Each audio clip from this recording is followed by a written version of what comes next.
So hello guys, आज मैं explain करने वाला हूँ द लास्ट समनर का episode 7। So let start this video. और हाँ यार, मैंने इसके 2 पार्ट कर दिए हैं।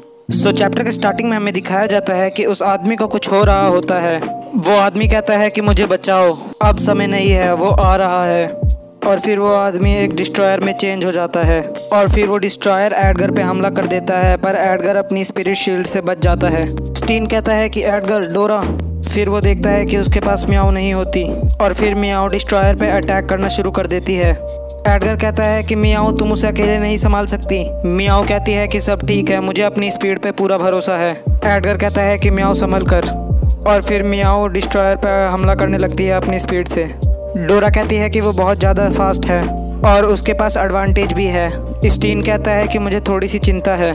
स्टीन कहता है कि इस रॉकमैन ने 100 स्ट्राइक मिस कर दिया, पर अगर उसने एक मार दिया तो मियाओ बचेगी नहीं। और फिर वो डिस्ट्रॉयर मियाओ का एक पैर पकड़ देता है और वहाँ पर पटक देता है। वो लोग कहते हैं कि मियाओ। डोरा कहती है कि ये बहुत ज़्यादा ही इंजर्ड हो गई है और तुमने इसका मजाक भी उड़ाया था इसलिए। मियाओ कहती है कि वो बहुत ज़्यादा ही पावरफुल है और अब ये मैच एक डेथ मैच बन चुका है। स्टीन कहता है कि इस आइसोलेटेड जगह पे तो मेरी पावर कुछ भी नहीं है, इस जगह पे एक ट्रैक्टर भी मुझसे ज़्यादा पावरफुल है। डोरा कहती है कि हम यहाँ पे बैठे नहीं रह सकते और मौत आने का इंतज़ार नहीं कर सकते। डोरा कहती है कि उसके पास अभी उसकी अल्टीमेट पावर है, पर उसे समन करने में थोड़ा टाइम लगेगा, मुझे कवर करो। और फिर वो डिस्ट्रॉयर उनकी तरफ बढ़ने लगता है। एडगर कहता है कि हमारे पास टाइम नहीं है। एडगर कहता है कि सॉरी, पर जब तक डोरा अपनी स्किल इस्तेमाल कर रही है मैं यहाँ से नहीं जा सकता। स्टीन कहता है कि मैं तुम्हें 3 मिनट देने की पूरी कोशिश करूँगा। स्टीन कहता है कि अगर मैं गलती से मर जाऊँ तो मेरे लिए कॉमिक्स और नई नॉवेल्स जला देना। और स्टीन फिर उस डिस्ट्रॉयर के पास चला जाता है। स्टीन कहता है कि rock type destroyer code name और तुम रॉक टाइप समनर हो। और फिर डिस्ट्रॉयर स्टीन पे हमला कर देता है। स्टीन कहता है कि तुम्हारी बॉडी का नाम मूडुओ है, तुम 26 साल के हो और तुम इसी स्टोन फॉरेस्ट में रहते हो। तुम्हारी स्कैनिंग के बाद पता चला है कि तुम्हारा ब्रेन बहुत ज़्यादा ही डैमेज है और तुम्हें स्प्लिट पर्सनैलिटी डिसऑर्डर है और तुम मेंटली बीमार हो। एडगर कहता है कि स्टन तो 3D प्रोजेक्शन यूज़ कर रहा है। एडगर कहता है कि तुम कर सकती हो डोरा। वो कहती है कि तुम सस्पेक्टेड हो 10 लार्ज स्केल टेररिस्ट अटैक के लिए और तुम एक इंटरनेशनल टेररिस्ट हो और सारी कंट्रियों में वांटेड हो और तुम एक कोल्ड ब्लडेड मर्डरर हो। ये सुनने के बाद वो डिस्ट्रॉयर और पागलों की तरह अटैक करना शुरू कर देता है। स्टीन कहता है कि मूडुओ, तुम्हारे पापों की सज़ा तो माफ़ करने लायक भी नहीं है। और ये सुनने के बाद वो डिस्ट्रॉयर गुस्से से पागल हो जाता है। एडगर कहता है कि संभाल के। वो कहते हैं कि हड्डियाँ। एडगर कहता है कि इन फ्लावर्स के नीचे बहुत ज़्यादा ही हड्डियाँ हैं। स्टीन कहता है कि यहाँ पे इतने लोगों की हड्डियाँ हैं कि इन्हें गिना नहीं जा सकता।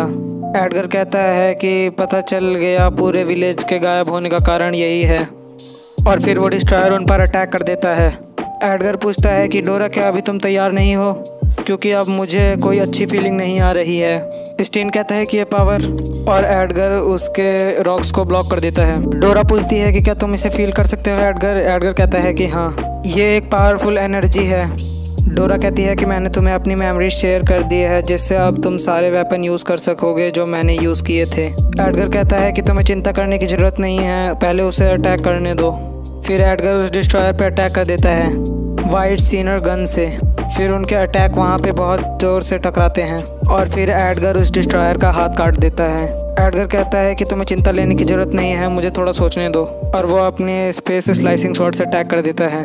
एडगर कहता है कि ये मूव क्या ये मेरी इंस्टिंक्ट कर रही है, और वो उस पर अटैक करता है ब्लेड ऑफ डिसअपीयर से। स्टीन कहता है कि उसके कोर पे अटैक करो जल्दी से, और फिर एडगर उसके कोर पे अटैक कर देता है। और फिर एडगर अटैक करता है थॉर्स हैमर से, जिसके बाद वो डिस्ट्रॉयर नीचे गिर जाता है। स्टीन कहता है कि अपना वेपन उसके कोर में डाल के उसे डिस्ट्रॉय कर दो। डोरा कहती है कि आखिर तुम उसे मार क्यों नहीं रहे एडगर। एडगर कहता है कि सॉरी, पर इस बैटल को मैं अपने तरीके से ख़त्म करना चाहता हूँ, और अगर हमारे पास थोड़े से भी चांस है इन्हें बचाने को तो। एडगर कहता है कि अंकल उठो। एडगर कहता है कि अंकल, हमारी बात ख़त्म नहीं हुई थी, प्लीज़ मुझे सही कहानी बताइए। वो आदमी कहता है कि मूडुओ एक मॉन्स्टर है और मूडुओ एक फ्रीक है। फ्रीक वो लोग होते हैं जो किसी चीज़ में बहुत ज़्यादा दिलचस्पी लेते हों। मूडुओ कर्स्ड था जब उसका जन्म हुआ था उसको एक एविल स्पिरिट ने पोजेस कर रखा था। वो पैरासाइटिक स्पिरिट कंज्यूम करती थी धीरे धीरे ब्रेन और बॉडी के मीट को, और वो पूरी तरीके से बॉडी को कंज्यूम कर लेगी अगर उसने अपना आपा खोया तो। वो बताता है कि जब वो पैदा हुआ था तो उसकी माँ एक बीमारी के कारण मर गई थी और मेरे फादर ने सुसाइड कर लिया था क्योंकि वो मेंटली बीमार थे।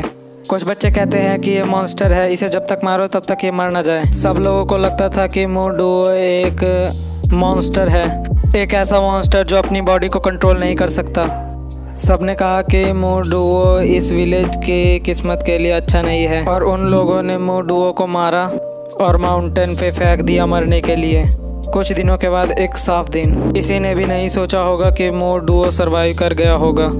कोई कहता है कि क्या तुम मट्टी खा रहे हो? वो लड़की कहती है कि बेचारा। वो लड़की कहती है कि ये मेरा लंच और तुम इसमें से आधा खा सकते हो, और मू डुओ उसे बहुत जल्दी जल्दी खाने लगता है। वो लड़की कहती है कि मैं तुम्हारे लिए दोबारा और भी लाऊंगी, बाय बाय। वो कहती है कि ये हमारा सीक्रेट है, इसे किसी को मत बताना। मू डुओ कहता है कि थैंक यू। उस दिन के बाद उसने हर दिन मुझे अपना आधा लंच दे दिया। उस छोटी काइंड लड़की का नाम हुई था। हिवा कहती है कि मुझे फ्लावर्स बहुत ज़्यादा ही पसंद है। वो हमेशा सपना देखती थी कि वो फ्लावर एक उगा सके ब्लैक रॉक पर। वो कहती है कि ये फिर से मर गया और इसको मिलाकर मेरी ये 832वीं फेलियर है। कुछ भी उगाना मुश्किल है रॉक फॉरेस्ट के ऊपर।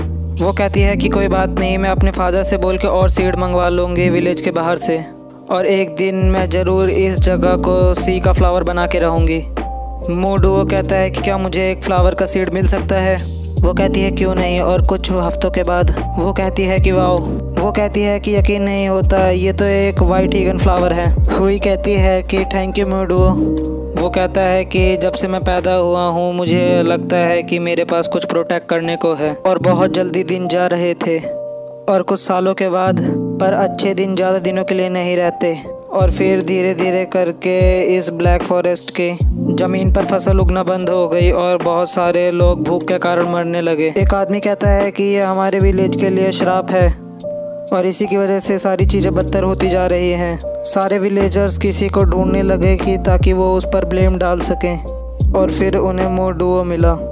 सारे विलेजर कहने लगे कि मार दो उसे, मार दो। वो लोग कहते हैं कि ये मॉन्स्टर अभी तक नहीं मरा, इसको बंद किए तो 8 साल हो गए हैं, और क्या तुम हुआई को परेशान कर रहे हो? हुआई कहती है कि मू डुओ को हर्ट मत करो।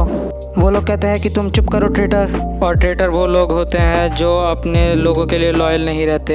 वो लोग कहते हैं कि इसे भी मार दो उसके साथ, और फिर वो लोग मू डुओ और हुआई पे पत्थर फेंकने लगते हैं। वो ओल्ड मैन कहता है कि मैं इस मॉन्स्टर को डायरेक्टली मार दूंगा, और फिर हुआई मू डुओ के सामने आ जाती है और वो एक्स उसे लग जाती है। मू डुओ कहता है कि हुआई हुआई, और फिर सारे विलेजर मू डुओ की तरफ देखने लगते हैं। सो आज की वीडियो के लिए बस इतना ही गाइज, मिलेंगे नेक्स्ट वीडियो में, तब तक के लिए बाय बाय। और हाँ, थैंक्स फॉर वॉचिंग गाइज। और ये इसका फर्स्ट पार्ट है, मैं इसका सेकंड पार्ट भी बहुत जल्दी ही डाल दूंगा। तब तक के लिए सायोनारा।